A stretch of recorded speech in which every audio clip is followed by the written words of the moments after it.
Siyempre, gusto natin mas malakas ang memory natin. Kahit anong edad, pwede ito pang students, empleyado, kahit senior citizen.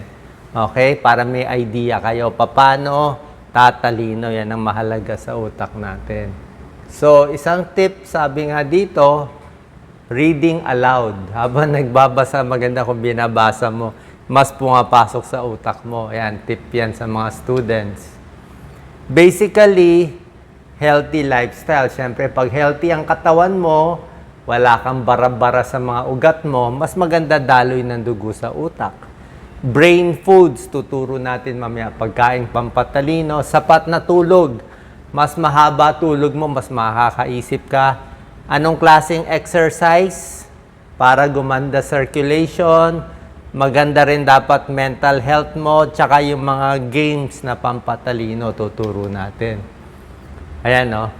Maraming paraan eh. Minsan, pakikinig sa music, bagong skill.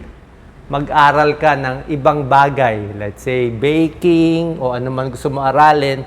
Yung bago, hindi yung dating alam mo na. Meditation, studying in school, kahit matanda na, learning a new language, mga vocabulary words, di ba? Yung mga English words na malalalim, pwede rin natin aralin. Simple lang yan. Ito, pampatalino talaga. Pwedeng chess, yan. Pwedeng crossword, magbasa, ito mga puzzle. So, lahat yan, basta ginagamitan ng utak. Ang utak natin parang muscle. Di ba yung katawan natin? Lalo tayo nag-exercise, lalo lalaki ang muscle. Yung utak natin, muscle din yan. Kailangan ine-exercise yung utak natin. So, mas sinasanay mo yung utak mo, wag ka na nga gumamit ng calculator, i-compute mo na lang, mas maganda. Mas magiging sharp yung utak. Meron ding ito exercise, di ba? Everyday exercise, 30 minutes. Pag nag-exercise ka, maraming benefit sa utak. So, may feel-good hormone, more confidence, nag-exercise ka, masarap ang tulog mo, makaka-focus ka, less stress. Pag stress ka sa school, sa trabaho, hindi ka makaisip eh. Pag galit ka, emotional ka, hindi ka makakaisip. So, yung exercise, nagpapasaya sa'yo, it boosts memory and thinking skills. Yan, exercise, gaganda yung attention span, pati yung mga nerves natin sa utak, mas dumadami. Mas dumadami kasi maganda blood flow eh. Pwede ka mag-multitasking at mas maganda production ng hormone sa utak. Magbibigay tayo foods for the brain and other tips. Yan. Siyempre, itong mga may omega-3 fatty acids, fish oil, pampaganda ng daloy ng dugo sa puso, sa utak. Fatty fish yan. Okay? May mga tuna, kahit mga bangus, sardines, salmon, basta mataas sa omega-3 fatty acids. Mga sari-saring isda, maganda.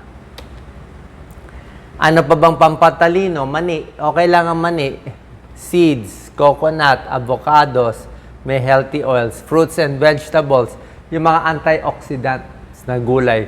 Broccoli, strawberry, spinach, garlic, maganda yan sa katawan, pampatalino po lahat yan. Yung mani, okay lang. Huwag lang masyadong maalat. Brain foods. Dark chocolate, maliit lang. If ever, ganyan lang kaliit dapat. Ito pa mga iba. Avocado, broccoli, whole grains, strawberry, coconut oil, lahat po yan. Magaganda. Ang mga pagkaing nakakahina ng utak, alam nyo na, mga fast foods, mga prito, yung mga mamantika, yung taba ng baboy, baka, syempre nagbabara yung maugat natin, tumataas ang cholesterol. Ite-train mo yung brain mo, tulad na sinabi ko. Mas tinetrain mo yung brain mo, mas magiging sharp yan. Kaya sabi ko nga, sa mga seniors, huwag magre-retire. Pwede ka mag-retire sa trabaho, pero dapat meron ka pa rin gagawin. Hindi pwede yung matutulog na lang, hindi rin pwede walang kausap na tao. Kailangan may kausap kang tao. Kung hindi, walang input, kung ano maiisip mo, manghihina yung utak mo, malulungkot ka, baka kung ano pang pumasok sa utak mo. Yung mga math problems, pwede yan. Yung mga puzzle. So, train your brain.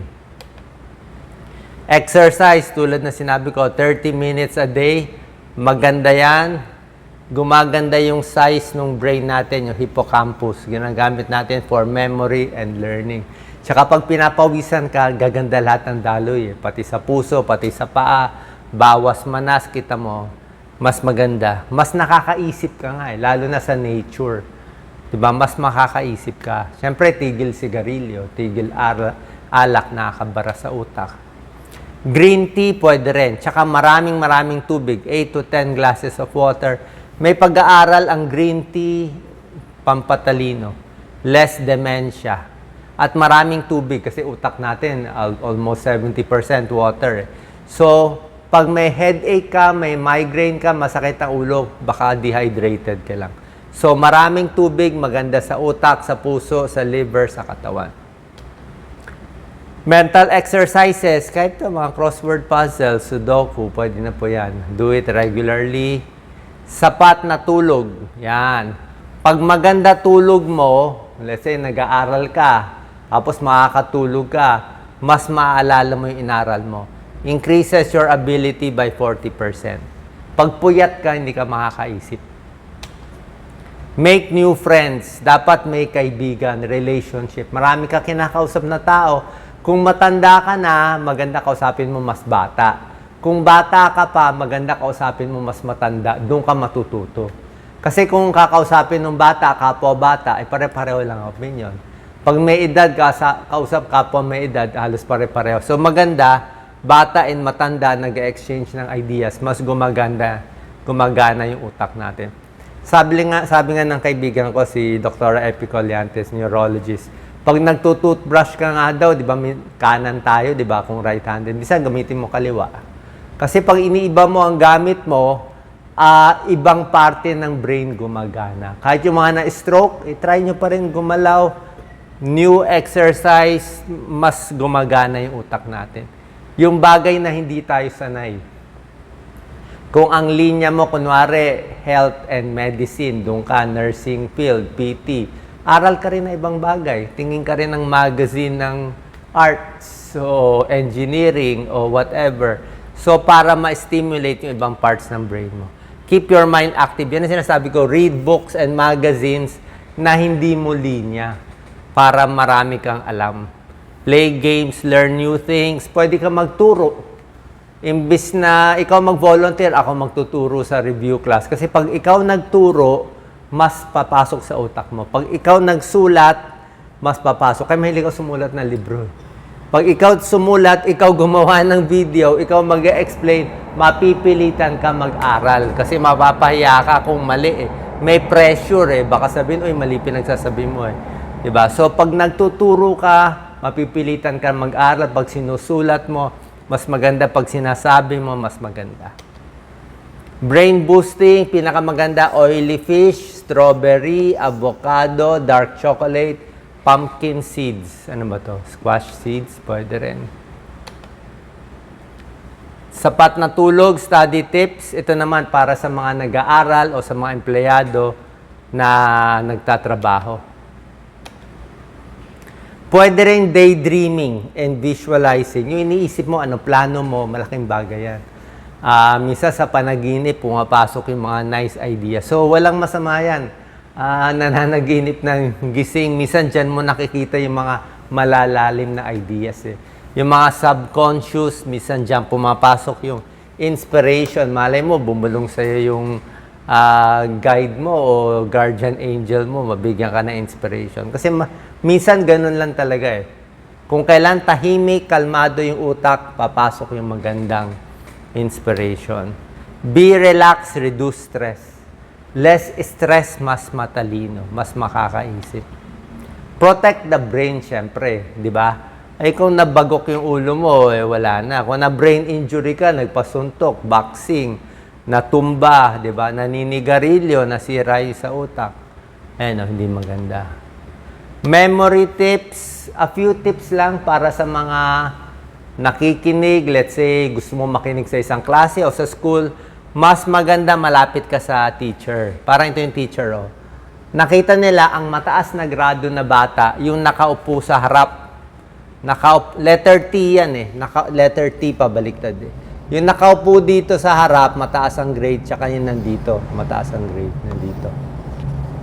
Pero yung malalayo, yung nagtatago sa dulo, ay mababa grade, hindi naaabot. 'Di ba? Siyempre, pag nandiyan ka, mapipilitan ka, makikinig ka eh. Ito, nagtatago. So, mas malapit sa teacher, teacher's pet, mas mataas ang grade. Write good notes, sulat nyo, ha? Maganda yung notes mo dapat kung saan mo nilalagay yung notes. Mas nagtatanong, mas maganda. Hindi pwede walang question. Mas emotionally involved, mas maganda. Kasi nagtanong ka eh, na pwede ka mapahiya sa lahat ng tao kung mali tanong mo. So, hindi mo makakalimutan yan. Yung inaaral mo, nilagyan mo ng emotion. Parang yung boyfriend mo, girlfriend mo, yung partner mo, nung nagkikita kayo nung una, hindi mo makakalimutan yun eh. May emotion eh. Nagkagera, may malaking nangyari sa Pilipinas, alam mo na saan ka eh. Bakit? May emotion kasi. May emotion eh. So, nung namatay yung sikat na artista, alam mo na saan ka, anong ginagawa mo. Bakit? Paano emotionally invested ka? Kaya ayaw maalis sa memory. So, when you put emotion, mas maganda. Yan. Memory tips, magno-notes. Actually, last lang to, pang students lang. Maganda daw mag-aral sa gabi. Yung pinaka mahihirap, aralin mo sa gabi, yung antok na antok ka na. Pag doon mo inaral, pagod na pagod ka, matulog ka, pag gising mo, naka-imprint yan sa utak mo. Okay? Maganda mag-aral yung umaga, yan, hanggang 11 a.m. Diyan maganda mag-isip. Sa hapon, inaantok na yung mga tao. O hindi na maganda dyan. Huwag nang kakain rin na masyado marami. Kasi kung sobrang kinain mo, mapupunta yung dugo sa tiyan, hindi ka makakaaral, di ba? Dapat konti lang kinain mo para hindi masyado busog ang tiyan, para merong circulation sa brain. Saan po nakatulong to? Konting tips para mag-improve ang inyong memory.